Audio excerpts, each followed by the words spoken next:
ദൈവതിരുനാമത്തിന് മഹത്വമുണ്ടാകട്ടെ. ഏവർക്കും ഹെർമിറ്റ്സ് ടോക്സിലേക്ക് സ്വാഗതം. ഇത് ഹെർമിറ്റ്സ് ടോക്സിന്റെ 805 ദിവസം.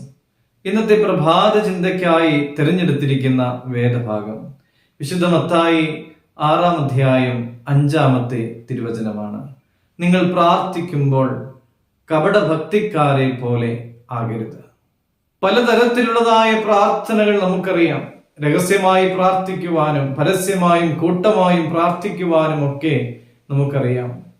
ഭക്തിയുള്ളവരുടെ പ്രാർത്ഥനയും കപടഭക്തിയുള്ളവരുടെ പ്രാർത്ഥനയും വിവേചിച്ചുകൊണ്ടാണ് യേശുദമ്പുരാൻ കപടഭക്തിക്കാരെ പോലെ നിങ്ങളാകരുത് എന്ന് പറഞ്ഞത്. കപടഭക്തിയുള്ളവർ പ്രാർത്ഥിക്കുമ്പോൾ ദൈവത്തെക്കുറിച്ച് ചിന്തിക്കുന്നില്ല. താനൊരു ഭക്തനാണ് എന്ന് അഭിനയിക്കുന്ന ആരെ എടുത്തു നോക്കിയാലും അവരൊക്കെയും മനുഷ്യരെ പ്രസാദിപ്പിക്കുവാനാണ് ശ്രമിക്കുന്നത് എന്ന് നമുക്ക് മനസ്സിലാക്കുവാനായിട്ട് സാധിക്കും. മറ്റുള്ളവർക്ക് അവർ ദൈവത്തെ ആരാധിക്കുന്നവരാണ് എന്ന് തോന്നാമെങ്കിലും അവർ തങ്ങളെ തന്നെയാണ് ആരാധിക്കുന്നത്. പ്രിയമുള്ളവരെ, നമ്മുടെ പ്രാർത്ഥനകൾ എവിടെയാണ് എത്തേണ്ടത്? നമ്മുടെ പ്രാർത്ഥനകൾ ദൈവത്തിന് മാത്രം ചെവിയിലാണ് എത്തിച്ചേരേണ്ടത്.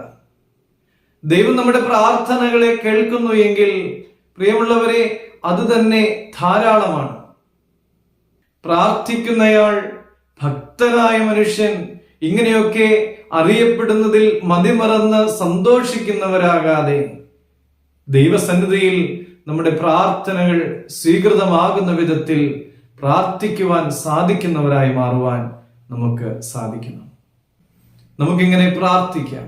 സ്നേഹവാനായ ദൈവമേ, കപടഭക്തിക്കാരെ പോലെ പ്രാർത്ഥിക്കുന്നവരാകാതെ എൻ്റെ പ്രാർത്ഥന അവിടുത്തെ സന്നിധിയിൽ സ്വീകൃതമാകുന്ന വിധത്തിൽ പ്രാർത്ഥിക്കുവാൻ തക്കവണ്ണം എനിക്ക് കൃപ നൽകണമേ.